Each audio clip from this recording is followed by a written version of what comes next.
म्हणतात ना, perfect couple is always all. कितीही अनुरूप जोडी निवडायचा प्रयत्न केला तरी एक गोष्ट अशी असते की जी एकमेकांना एकमेकांच्या बद्दल वेगळं ठरवत असते. खरं तर तोच असतो संसारातला मसाला. परफेक्ट जोडी मिळणं, पण आम्हाला मिळाली एक परफेक्ट जोडी आणि त्यांचा तो मधुचंद्र. आदिती सारंगधर आणि पंढरीनाथ कांबळे.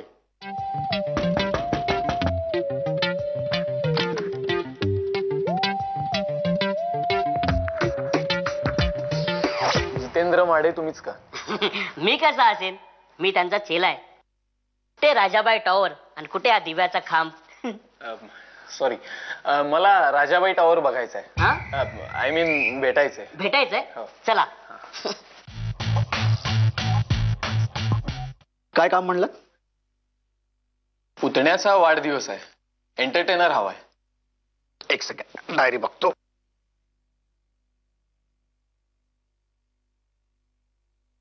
कुठली तारीख हवी तुम्हाला?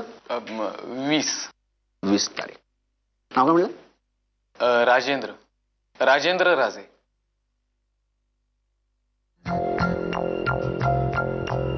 उठ उठ बाहेर असं. राजेंद्र राजे. महात्मा फुले शाळेत होतास? हो. बॅच कधीची? 95 SSC. अरे राजा साल्या, मी जित्या माडे. अरे आपण एकाच शाळेत एकाच वर्गात शिकलो. क्या तू? हा. भुटक्या काय? हे अरे माझ्या शाळेतला मित्र आहे तू. बोल बोल, कशी काय आठवण काढलीस? कसा आहेस तू? मी मस्त. क्या बात आहे. अरे तू अजिबात बदलला नाहीयेस. हो, माझी उंची सोडून, कारण ती कधीच बदलू शकणार नाही. पण तुझ्या डोक्याची उंची काय होती? पण एका गोष्टीचं खूप बरं वाटलं. इतक्या वर्षांनी माझ्या उंचीमुळे का होईना तुम्हाला सगळ्यांना अजूनही आठवतोय मी. काय तारीख म्हणलास तू? 20 तारीख.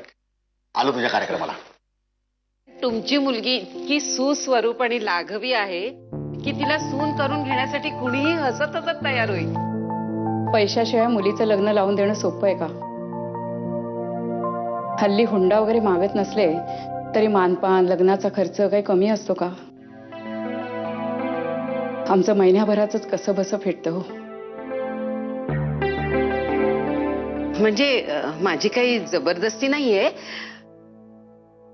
पण खरंच मला शोभा माझी सून म्हणून करून घ्यायला आवडेल. माझा मुलगा हुशार आहे, गुणी आहे, पण एक अडचण आहे, त्याची उंची कमी आहे. हा, पण तो सुस्वभावी आहे. हा, हे तर चांगलंच झालं मग. काय ग शोभा, तुझं काय म्हणणं आहे? मी आईच्या शब्दाबाहेर नाही. जो तुमचा निर्णय असेल तोच माझा. आले. हा, शुभमंगल सावधान.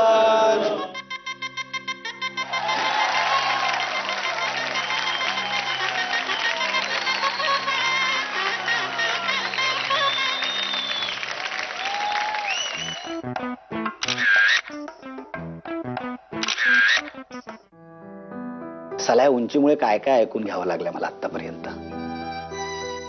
1.5 फुट्या, बुटक्या, 2x2. आई पण लहानपणी प्रेमाने बारक्या अशीच हाक मारायची. मला तुझ्याबद्दल वाईट वाटतंय ग. तू दबावाखाली लग्न केलंस ना, आमच्या उपकारांच्या ओझ्याखाली.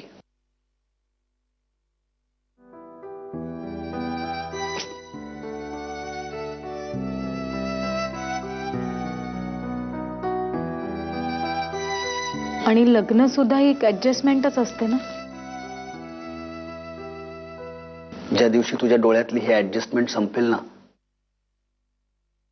तेव्हाच आपण खऱ्या अर्थानं नवरा बायको आहोत असं मानेन मी.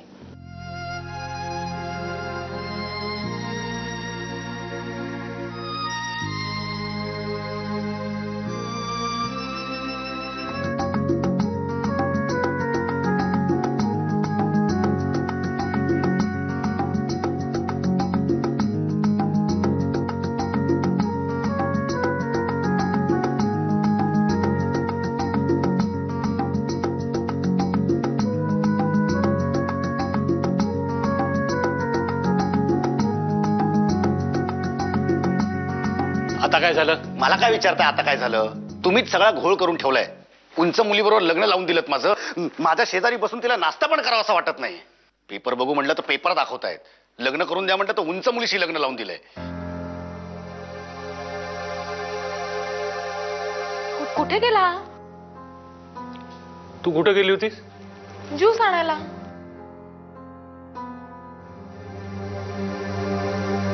लिफ्ट मध्ये तरी देते नाश्ता.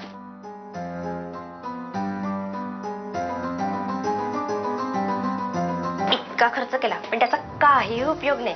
नाहीतर काय उंचीत मार खाल्लाच ना. इतकी उंच काय झाडावर चढून नारळ काढायचे होते. मग काय लोक थट्टा करणारच. अगं हे समजायला डोक्याची उंची असायला हवी ना. ते काही नाही. ही बळजबरी झाली. हा त्याचा काहीतरी लिगली विचार करायला हवा. जाऊ देत ग, आपल्याला काय करायचंय.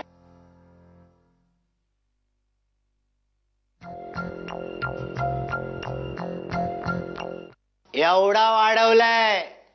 सोल बोल.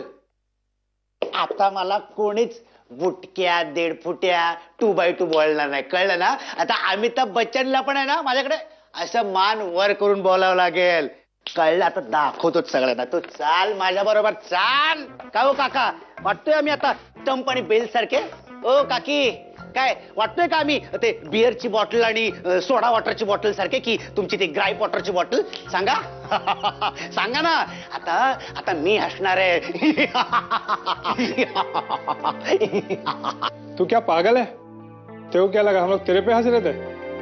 अरे सोसाइटी ने वो नया फेंसिंग बांधा है ना, उसके ऊपर बात कर रहे थे. उसका गेट देख, उसकी दीवार देख, ऐसा लग रहा है जैसे कि जेल की दीवार है. और तेरे को क्या हम लोग बचपन से नहीं देखते आ रहे हैं? तेरे को क्या लगा हम लोग तेरे पे हंसेंगे? नाही, मी बोलतो त्याच्याशी. देशपांडे, मी काय म्हणतो,